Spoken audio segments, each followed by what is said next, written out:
Coucou les petites étoiles, j'espère que vous allez bien. Je vous retrouve aujourd'hui pour le book haul du mois de septembre et il a été assez riche en réception, plutôt en mise dans ma palle. Je sais pas si ça se dit, on m'en dira que ça se dit. Et j'ai reçu notamment 3 services de presse. Donc le premier c'est le collège Dreadwood, écrit par Jennifer Kilic et édité chez Hachette Roman. De toute façon ils viennent tous de chez Hachette Roman parce que je suis partenaire à l'année. Et donc c'est un tome 2 dont je peux pas trop vous en parler. Mais en gros dans le tome 1 on suit un groupe de collégiens qui va se retrouver collés dans leur collège. Enfin, c'est une colle en même temps, bravo Amy. Et durant cette fameuse colle, il va se passer des événements vraiment très étranges et un peu farfelus, un peu terrifiants et vraiment très flippants même. Et donc ils vont démêler tout ça, ils vont créer un petit groupe en fait. Et ils vont se demander aussi pourquoi ils sont là, pourquoi c'est eux qui sont collés, etc. Donc bref, j'ai beaucoup aimé le tome 1 et j'ai très hâte de m'attaquer au tome 2 qui va être vraiment parfait pour ma semaine de vacances, à savoir donc la semaine d'Halloween. Encore une suite de saga avec Amanda Blake, tome 3 qui est donc la dernière minute, écrit par Juan Gomez Guardo. Je suis désolée, je suis pas bilingue espagnol, ok.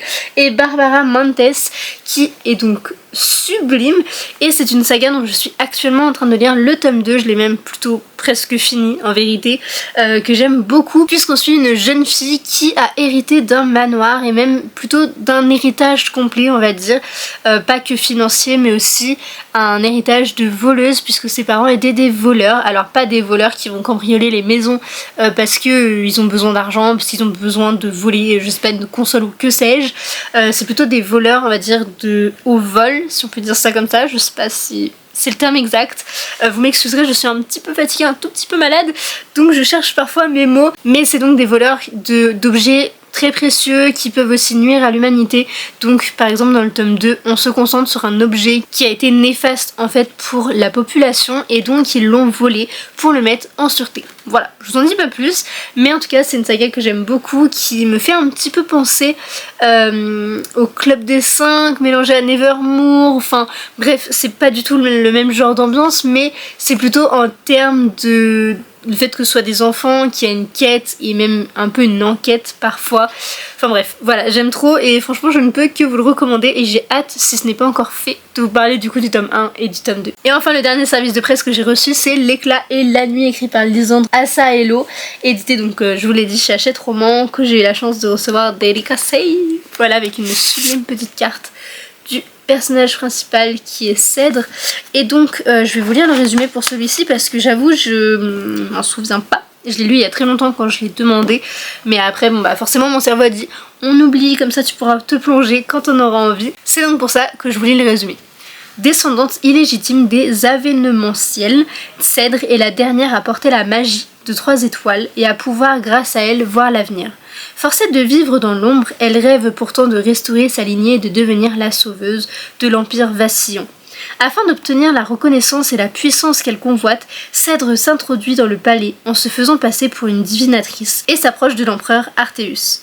Lui seul peut réveiller pleinement son don grâce au rituel des porte-étoiles. Mais elle n'est pas la seule à cacher son identité. Le véritable empereur est mort et avec lui la magie dont Cèdre a besoin.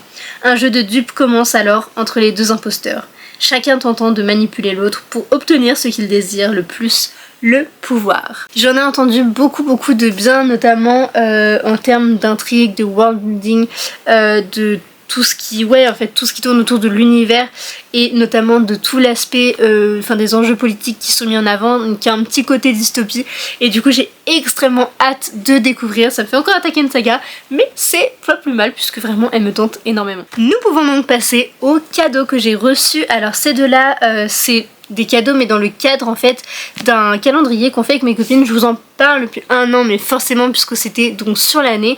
Je vous réexplique brièvement si vous venez d'arriver. On s'est fait un calendrier de livres avec mes copines, donc on avait emballé 12 livres et chaque mois on en ouvre un et donc on doit lire dans le mois le livre qu'on nous a offert, donc qui était dans le calendrier. Et là je sais plus c'est quel mois mais en gros on avait un petit peu de retard parce qu'on n'avait pas pu se voir ou s'appeler ou autre et donc on en a ouvert 2 d'un coup. Et donc là, ouais, ça c'est octobre et ça c'est septembre, c'est ça, on a fait les deux en même temps. En septembre j'ai donc reçu Mon mari de Maud Ventura qui est édité chez l'Iconoclaste et je l'ai donc déjà lu. C'est un roman plutôt contemporain, un peu thriller où on rentre dans la la vie intime en fait d'un couple, mais notamment en fait on rentre dans la peau d'un personnage, d'une femme qui est complètement obsédée par son mari et qui va avoir des pensées même un peu sombres, un peu étranges, très dérangeantes. Et donc je l'ai déjà lu et je l'ai beaucoup aimé, même si c'est un peu chelou de dire ça puisque c'est pas tellement que je l'ai aimé parce que l'histoire était incroyable ou autre, c'est vraiment que c'est tellement dérangeant, c'est tellement étonnant, surprenant que ce livre te chamboule en fait et tu ne peux que apprécier en fait plutôt la manière dont a amené ça Maud Ventura, sa façon d'écrire, ses descriptions qui sont quand même très percutantes, très dures, très brutes et j'ai trop aimé ce côté-là. Et en fait aussi petite particularité du livre qui est vraiment géniale, éviter de le faire tomber. Le livre est divisé par jour, donc en fait on suit une semaine dans la vie de ce couple et notamment donc dans la peau de la femme que l'on suit, dont j'ai oublié le nom, est-ce qu'on le dit? Je suis pas sûre. Parce que par exemple le mari n'est pas nommé, il s'appelle juste mon mari, on n'a jamais son prénom. Et du coup là je me souviens plus de la femme, si elle a un nom ou pas. C'est écrit elle, on va l'appeler elle. Mais donc je vous le présente là parce que je l'ai reçu, mais je vous fais en même temps mon update et je l'ai vraiment bien aimé, je vous en reparle assez rapidement. Et donc le livre que j'ai reçu pour le mois d'octobre, donc je vous l'ai dit on a pris un petit peu d'avance, enfin un peu de retard pour septembre mais un peu d'avance pour octobre, c'est Les Cités rebelles de Anne Seilin, édité chez Lumen, qui est un roman qui me tentait mais énormément, comme tous les livres Lumen j'ai envie de dire. Et là j'avoue je sais plus trop de quoi ça parle. Ensuite, le tome 1 s'intitule Les monstres de papier. Mais alors là, niveau résumé, je pense que je vais vous le lire. Et de ce que je me souviens, c'est que ça fait un peu Studio Ghibli dans son univers, dans son ambiance. Et du coup, il me tentait beaucoup. Donc, je vais vous lire le résumé. Kurara n'a jamais connu d'autre vie que celle de servante au Midori, un immense hôtel flottant dans le ciel. Un jour pourtant, le gigantesque vaisseau est attaqué et abattu par un Shikigami, un de ces redoutables monstres de papier qui de temps à autre perdent la raison et sèment la destruction au sein de l'Empire. Par chance, la jeune fille parvient à en réchapper, ce qui n'est pas le cas de son meilleur ami, grièvement blessé. Sa survie, elle ne la doit qu'à Imura. Pliomage comme elle, quoique plus bourru dans son genre, il est capable de donner forme et vie à ses créations de papier et a choisi de mettre ses talents au service d'un équipage de chasseurs de Shikigami. Un nouveau chapitre s'ouvre alors dans la vie de l'adolescente. Désormais passagère de Lori Hime, la voilà partie pour écumer le ciel, direction la cité céleste de Sola 2. Sola Hill? Sola 2. Attendez, je vois pas. Non, je crois que c'est Sola Hill, autant pour moi. Son objectif, c'est donc d'implorer l'aide de la princesse Tsukimi, seule capable de soigner son compagnon de toujours. Mais pour que cette dernière accepte de la recevoir, il va lui falloir devenir la meilleure pliomage de tout l'Empire. Rien que ça. Donc voilà un petit peu le résumé, ça a l'air vraiment trop chouette et du coup c'est une petite pavasse quand même, mais il va falloir que je m'y attelle rapidement puisque là je tourne cette vidéo le 21 octobre et je peux vous le dire, je ne l'ai toujours pas lu. Voilà, mais autant dire que je suis actuellement en train de lire le mois d'août. Donc bon, c'est pas si grave, j'ai un tout petit peu de retard. On va pouvoir passer à mes achats qui sont finalement ce qu'il y a de plus nombreux. Vraiment j'abuse à chaque fois. Le premier que j'ai acheté cette fois-ci, donc neuf, parce que vous allez voir il y a de l'occasion et du neuf, c'est Tenir une auberge magique, guide de survie pour sorcières, je vous mets la couverture juste ici, écrit par Sango Mandana, édité chez Lumen, que j'ai déjà lu, que j'ai profondément aimé. Il était tout aussi bien que son premier one shot et d'ailleurs faudrait peut-être que je vous fasse le résumé. Dans cette histoire on suit Sarah Swan qui vient de perdre sa tante, elle est donc décédée, sauf que Sarah s'est dit non, en fait, j'ai pas envie, ça ne se passera pas comme ça. Et comme elle est douée de magie, elle va ressusciter sa grande-tante. Sauf que faire ça, en fait, c'est quand même un acte qui est normalement illégal et interdit. Sauf qu'elle a brisé ce pacte, en fait, qu'elle avait fait avec la guilde magique. Elle l'a fait. Et donc sa tante est ressuscitée, hein, tout va bien. Sauf que elle est virée de la guilde des sorciers et ses pouvoirs s'amenuisent petit à petit. Et donc elle est profondément triste de ça. Donc que la guilde l'ait virée, c'est pas si grave, mais de perdre ses pouvoirs, c'est comme une part entière d'elle. Et du coup c'est très triste pour elle. Enfin, elle le vit pas très bien. Et donc elle décide de tout faire pour retrouver ses pouvoirs. Elle est accompagnée d'une renarde qui s'appelle Clémy, qui est douée de paroles. Vous comprendrez pourquoi. Et de bien d'autres personnages qui sont quand même d'ailleurs très touchants au passage. elle va tomber sur une recette qui va lui permettre de garder ses pouvoirs, plus ou moins de les maintenir on va dire. Sauf que cette recette est dans une langue qu'elle ne comprend pas, qu'elle ne peut pas déchiffrer, et elle va avoir besoin d'un homme en particulier qui va venir l'aider. Alors c'est un peu plus complexe que ça, mais je vous le résume brièvement. Et donc l'histoire va tourner autour de ça, enfin bref, vraiment lisez le résumé, il est un peu plus complet, mais comme je ne l'ai pas avec moi, j'ai pas pu le relire. J'ai fait à partir de ce que je me souviens du pitch de base, sans rentrer trop dans les détails. Et comme je vous l'ai dit, je suis un petit peu fatiguée, un petit peu malade, donc autant dire que j'ai pas toutes mes idées bien en place, et là comme ça le résumé il me paraît un peu flou, mais j'espère que vous avez compris. En bref, j'ai profondément aimé cette histoire comme je vous l'ai dit, et je vous le recommande déjà à 1000%, et je ne ferai que continuer ma propagande. Voilà, c'est dit, vous allez en entendre parler pendant des années. Autre achat neuf de ma part, on a le Pumpkin Spice Café de Laurie Gilmore, édité chez Collection H, donc je crois que c'est HarperCollins. Attendez, je ne sais plus. Oui, c'est bien ça. Et donc celui-ci aussi, je l'ai plus ou moins lu. On va dire ça comme ça, puisque je l'ai abandonné. Ah, j'ai même enlevé le marque-page. Mais je crois que j'avais été quand même jusqu'à à peu près 100 pages. Puisqu'en fait, je n'accrochais tout simplement pas avec l'écriture, avec les personnages, que j'ai pas du tout, en fait j'y arrivais pas avec eux. Ils avaient un comportement que je n'appréciais pas. On nous parle de slow burn à la base. Zéro. Ça n'existe pas. Au bout de 25 pages, ils sont en mode oh, il me plaît, oh, il me plaît. Et vraiment, franchement, j'en pouvais plus, j'en avais un petit peu marre. Donc, j'ai dit, bah, je suis profondément déçue. Ça me fait de la peine de l'abandonner, mais j'arrivais pas à avancer en fait. À la base, je le lisais en lecture commune, donc je crois qu'on le lisait genre 7 jours. Et en fait, 2 semaines après, j'y étais encore. Je peinais, je n'y arrivais tout simplement pas. Et donc, au bout d'un moment, je me suis dit, bah, faut arrêter. Mes copines m'ont poussé aussi à l'abandonner. Et je suis tellement triste, vous imaginez même pas à quel point je suis profondément triste en fait, qu'il soit pas si mauvais, c'est pas le cas, c'est pas vraiment ce que je dis, c'est que moi je l'ai pas trouvé bien, et du coup j'hésite vraiment à l'écouter en audio pour me dire mais non Amy t'inquiète, il est bien, qu'est-ce que t'as fait? Sauf qu'honnêtement je pense que ça sert à rien que je me force, j'hésite à le garder de ma bibliothèque mais il est tellement beau, je crois que je suis pas encore prête à le laisser partir. Ah oui, je vous ai pas montré le beau Jaspage. Voilà, mais je suis tellement triste, je vous en reparlerai je pense dans une prochaine vidéo, mais ouais, petite déception et du coup un abandon. Mais au moins il est sorti de ma palle, c'est déjà pas mal. On arrive sur une petite partie d'occasion, à commencer avec un roman d'Annie Ernaux qui est Le Vrai Lieu, pardon, je vais dire La Vraie Vie mais n'importe quoi, Le Vrai Lieu. Je sais pas tellement de quoi ça parle et encore une fois il n'y a pas vraiment de résumé, c'est un extrait qui est dans le roman je crois. Mais bon, après vous devez avoir un petit peu l'habitude quand j'en parle. Annie Ernaux va parler de sa vie, c'est une sorte de biographie un peu fictionnelle. Et elle parle notamment beaucoup de Rouen. Et là, de ce que je vois, elle va parler de Virginia Woolf et Marguerite Duras. Alors la première, je l'aime beaucoup. La deuxième, bon, je sais pas trop. Mais du coup, j'ai hâte en fait de continuer de découvrir toutes ses œuvres. Parce que c'est vraiment mon objectif. Lire tous les romans d'Annie Ernaux pour... je sais pas en fait pourquoi. Très bonne question. Je sais pas, juste parce que j'aime bien ces livres en fait, tout simplement. Le prochain c'est un petit roman en poche d'une autrice que j'ai jamais découvert et pourtant j'en entends tellement de bien. Il s'agit de Clémentine Beauvais pour Les Petites Reines, édité chez Pôle Fiction dans cette ancienne édition là toute moche, toute jaune là que je n'aime pas du tout en fait. Mais il était à je crois 1€ dans la boutique d'occasion où je l'ai eu. Je me suis dit bah je vais pas me priver alors qu'il me tente vraiment. Et au pire dans tous les cas la couverture est quand même jolie, c'est vraiment juste ça en fait que je n'apprécie pas tellement, mais c'est pas si grave.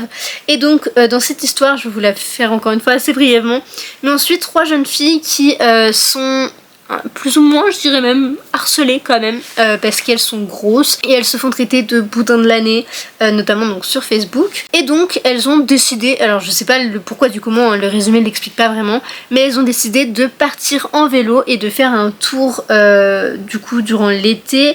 Elles vont direction Paris et la garden party de l'Elysée, et je crois qu'elles partent du sud mais je sais plus trop exactement. Je suis navrée, je suis pas énormément renseignée sur ce récit là, mais du coup il y a écrit que c'est une comédie, il y a du road trip, il y a de la joie de vivre et une revanche aussi, enfin voilà, c'est les mots clés qu'il y avait à l'extérieur, qu'il y a sur la 4ème de couverture. Je vais y arriver, je suis navrée, mais du coup comme il me tentait beaucoup je me suis dit bah franchement go, il paraît qu'il est vraiment bien et je pense que c'est un roman qui peut être vraiment génial à lire au printemps ou cet été, même si on va pas se mentir que là l'été est un petit peu loin. Bon là pour le coup je vous parlais d'un roman d'été, mais là on va plutôt passer à l'automne, même si bon l'automne commence à toucher à sa fin, mais j'ai acheté Les Jumeaux Croche-Mort tome 1 écrit par Cassandra O'Donnell, édité chez Flammarion Jeunesse, qui est quand même assez joli, hein, on va pas se mentir. J'aime beaucoup les détails, notamment en arrière-plan en fait des deux personnages. Je sais que ma copine Candice a adoré cette saga, notamment les 2 premiers tomes, et il me tarde de la découvrir. Voilà, c'est que des bons retours, donc pourquoi pas tenter à mon tour. Et puis même l'histoire me tente beaucoup, alors je sais plus trop de quoi ça parle.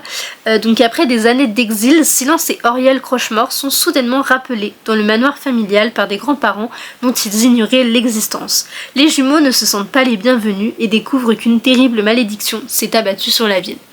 Voilà, le résumé est vraiment très court, il est très bref, mais en même temps ça donne l'eau à la bouche et j'ai qu'une envie, c'est de le découvrir encore une fois.